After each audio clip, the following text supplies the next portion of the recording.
Hello my dear student. तो अब हम कंटिन्यू करते हैं हमारे सीमेंट चैप्टर को और आज ये चैप्टर हमारा खत्म भी यहीं पे हो जाएगा, ठीक है। तो आज हमारा पहला जो फर्स्ट टॉपिक है that is setting and hardening of cement. क्या होती है सेटिंग और क्या होती है हार्डनिंग? देखिए, सेटिंग का मतलब होता है सीमेंट की मैन्युफैक्चरिंग हमने पढ़ ली थी लास्ट लेक्चर में। सीमेंट होता है di calcium silicate, tri calcium silicate, tri calcium aluminate, tetra calcium एल्यूमिनोफेरिएट।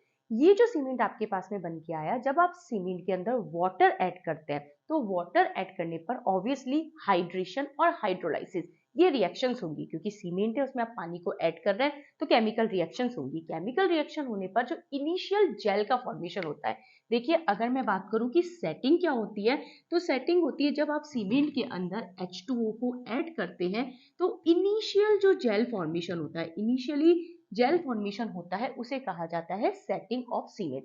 और ये जेल फॉर्मेशन लगभग ये प्रोसेस जो सेटिंग का होता है ये 24 आवर्स तक ये प्रोसेस चलता है, ठीक है। तो इनिशियली सीमेंट के अंदर जो हल्की सी स्टिफनेस आती है that is setting. Setting complete हो गई, अब हम बात करते हैं कि हार्डनिंग क्या चीज होती है।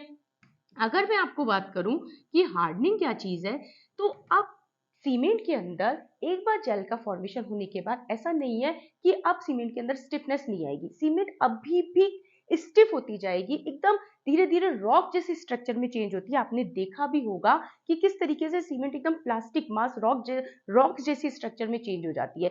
इसे कहा जाता है हार्डनिंग। और इस हार्डनिंग को भी हमें अगर ऑप्टेन करना है तो सीमेंट में कंटिन्यूअसली हम वाटर ऐड करते रहते हैं। मतलब सीमेंट को अप्लाई करने के बाद में, जब आप सीमेंट को किसी दीवार में दीवार पे अप्लाई कर देते हैं, उसके बाद भी आपको पानी का स्प्रे करना होता है, आपको तराई करनी होती है, आपको पता है। और इस तरीके से सीमेंट के अंदर कंटिन्यूअसली इस तरह हम पानी का स्प्रे करते हैं और रिएक्शंस होती रहती है और सीमेंट के अंदर और स्टिफनेस और एकदम सीमेंट रॉक जैसी स्ट्रक्चर का फॉर्मेशन करती रहती है। इसे कहा जाता है हार्डनिंग। और ये हार्डनिंग होने के अंदर लगभग 10 से 15 दिन का समय लगता है। यानी सीमेंट को अपनी कंप्लीट स्ट्रेंथ को गेन करने के अंदर कम से कम 10 से 15 दिन का टाइम लगता है। तो इस तरीके से सेटिंग मतलब इनिशियल जेल फॉर्मेशन और हार्डनिंग मतलब जब सीमेंट एकदम अपनी स्ट्रेंथ को ले लेगी, फाइनल स्ट्रेंथ को 10 से 15 दिन के अंदर, और इसे कहा जाता है हार्डनिंग ऑफ सीमेंट, ठीक है। आप इसे देख लीजिए। आगे हम पढ़ेंगे रोल ऑफ जिप्सम। तो अब हम शुरू करते हैं कि जब सीमेंट के अंदर वाटर को ऐड किया जाता है तो क्या क्या केमिकल रिएक्शंस होती है। ध्यान से देखिए मैंने आपको लास्ट लेक्चर में बताया था सीमेंट का कंपोजिशन होता है di calcium silicate, tri calcium silicate, tri calcium aluminate and tetra calcium aluminoferrite, ठीक है। जब मैं सीमेंट में वाटर को ऐड करती हूँ तो वाटर ऐड करते ही सबसे पहले वाटर से रिएक्शन करने आता है ट्राई कैल्शियम एल्यूमिनेट। ये बात आपको याद रखनी है कि जैसे ही हम सीमेंट में वाटर ऐड करते हैं सबसे पहले रिएक्शन करने कौन आता है? ट्राई कैल्शियम एल्यूमिनेट वाटर से रिएक्शन करता है। देखिए क्या रिएक्शन होती है।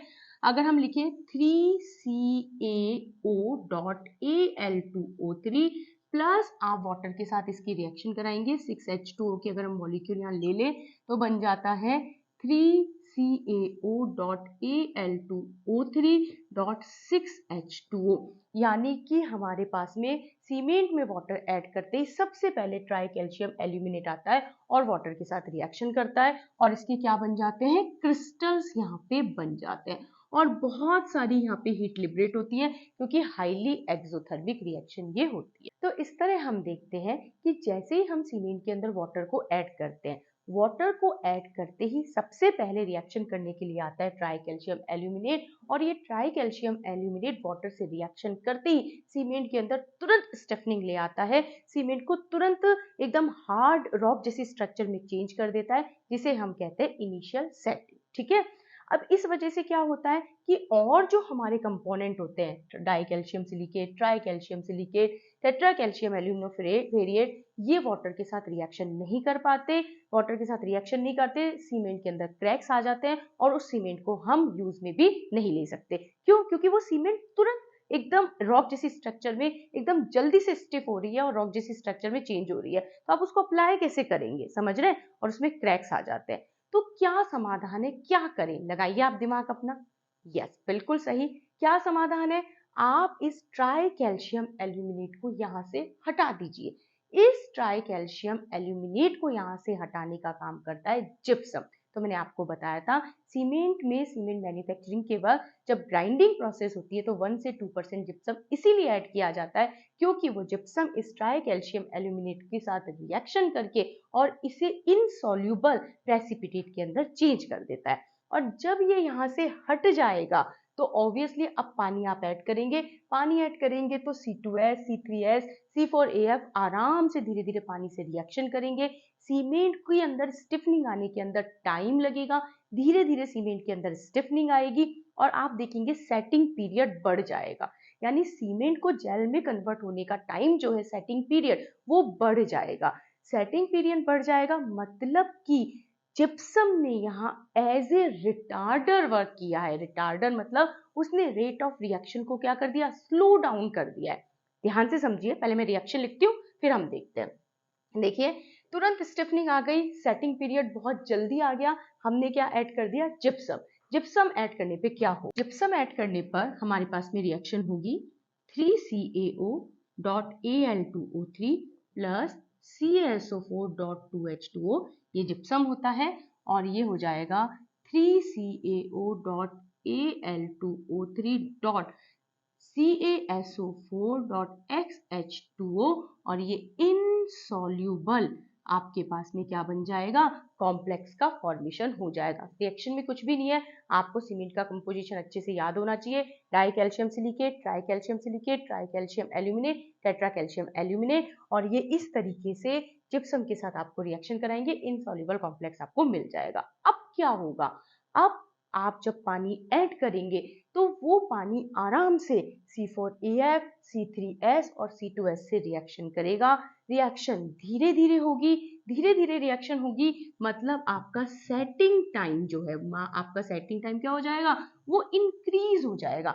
सेटिंग टाइम अगर आपका इंक्रीज हो गया मतलब आपकी rate of reaction, rate of reaction क्या हो गई आपकी, स्लो डाउन हो गई। रेट ऑफ रिएक्शन अगर स्लो डाउन हो गई क्योंकि सेटिंग टाइम बढ़ गया, रेट ऑफ रिएक्शन आपकी स्लो डाउन हो गई। रेट ऑफ रिएक्शन अगर आपकी स्लो डाउन हो गई तो ऑफ कोर्स सी बात है कि जिप्सम जो है, जिप्सम ने यहाँ किसकी तरह वर्क किया है, एज ए रिटार्डर वर्क करता है हमारी इस सीमेंट रिएक्शन के अंदर। ठीक है, तो अगर आपसे एग्जाम में पूछा जाए what is role of gypsum in cement, तो बिल्कुल सिंपल सी बात है कि अगर आप जिप्सम ऐड नहीं करते तो पानी मिलाते ही तुरंत C3A वाटर से रिएक्शन करता है और जल्दी से सीमेंट के अंदर क्या आ जाता है, सेटिंग हो जाती है, सीमेंट एकदम रॉक जैसी स्ट्रक्चर में चेंज हो जाती है। इसलिए सीमेंट के अंदर जिप्सम ऐड करना जरूरी होता है क्योंकि जिप्सम इस C3A के साथ रिएक्शन करके कॉम्प्लेक्स बना लेती है, जिसकी वजह से सेटिंग पीरियड बहुत धीरे धीरे आराम से होता है। सीमेंट के अंदर जो स्टिफनेस है वो धीरे धीरे आती है। रेट ऑफ रिएक्शन की अगर हम बात करें तो वो स्लो डाउन हो जाती है। ठीक है, और जिप्सम यहाँ पे वर्क कर रहा है एज ए रिटार्डर, यानी जिप्सम रेट ऑफ रिएक्शन को कम कर रहा है। ये है role of gypsum in cement. ठीक है, इसके बाद आगे फर्दर क्या रिएक्शन होगी वाटर के साथ और कंपोनेंट की, वो हम देखते हैं, आप इसे नोट कर लीजिए। देखिए सबसे पहले टेट्रा कैल्शियम एल्यूमिनोफेरिएट, क्योंकि आपको पता है C3A तो जिप्सम के साथ जा चुका है, तो अब आप पानी ऐड करेंगे तो अदर सारे जितने भी कॉन्स्टिट्यूएंट बचे हुए हैं सीमेंट के वो वाटर के साथ रिएक्शन करेंगे। बिल्कुल सिंपल रिएक्शन है, रिएक्शन देख के आपको घबराना नहीं है, एक बार आप बोर्ड पे देखिए आपको समझ में आ जाएगी।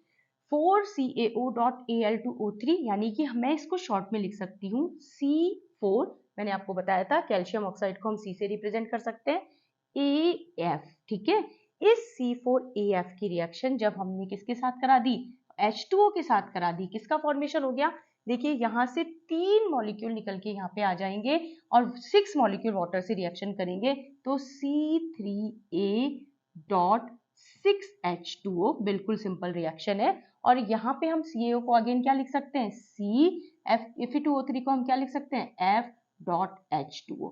तो इस तरीके से सबसे पहले C4AF ने वाटर के साथ रिएक्शन करी। ठीक है, इसके बाद अब नेक्स्ट हमारे पास में क्या था, C3S। ये C3S आपको दिख रहा है, इसके हमने 2 मॉलिक्यूल अगर यहाँ पे ले लिए और इसकी रिएक्शन वाटर के साथ कराई। हम इस तरह से रिएक्शन को शॉर्ट में भी लिख सकते हैं, क्या बन जाएगा, C3S.3H2O। ये आपको दिख रहा है, सिंपल सी रिएक्शन है, आपको वाटर के ऐड करना है। यहाँ पे 3 2 जा 6 है, मॉलिक्यूल हमारे पास में, आप इसमें से 3 मॉलिक्यूल यहाँ ले लेंगे और ये बन गया कैल्शियम हाइड्रोक्साइड। और साथ में क्या लिबरेट होगी, हीट। और ये हाइड्रोलाइसिस प्रोसेस होने में कम से कम 7 दिन का टाइम लगता है, यानी कि आप देख रहे हैं कि सेटिंग पीरियड बहुत बढ़ चुका है। सेटिंग और हार्डनिंग आराम से धीरे धीरे हो रही है, तो जिप्सम यहाँ पे रिटार्डेंट की तरह काम कर रहा है। और लास्ट अब हमारे पास में क्या बच गया, डाइकैल्शियम सिलिकेट। डाइकैल्शियम सिलिकेट भी आराम से वाटर से रिएक्शन करेगा। मैं लिख सकती हूँ उसको 2C2S, आपको पता है हम इसको C2S लिख सकते हैं, प्लस 4H2O क्या बन गया आपके पास में, मैं इसको लिख दूं C3S.3H2O और साथ में क्या बन जाएगा, कैल्शियम हाइड्रोक्साइड। तो इस तरीके से सीमेंट में जब जिप्सम को ऐड किया जाता है तो जिप्सम रिएक्शंस को आराम से धीरे धीरे होने देता है और सेटिंग टाइम को बढ़ा देता है, रेट ऑफ रिएक्शन को कम कर देता है। और यहाँ पे जिप्सम वर्क करता है एज ए रिटार्डर। आज तक ज्यादातर रिएक्शन में हम देखते हैं कि कैटेलिस्ट की तरह कोई वर्क कर रहा है, रिएक्शन रेट ऑफ रिएक्शन को बढ़ा रहा है, लेकिन सिर्फ सेटिंग एंड हार्डनिंग या रोल ऑफ जिप्सम की अगर मैं बात करूं सीमेंट में, तो जिप्सम ऑलवेज यहाँ पे वर्क करता है as a retarder. I hope आपको समझ में आया होगा।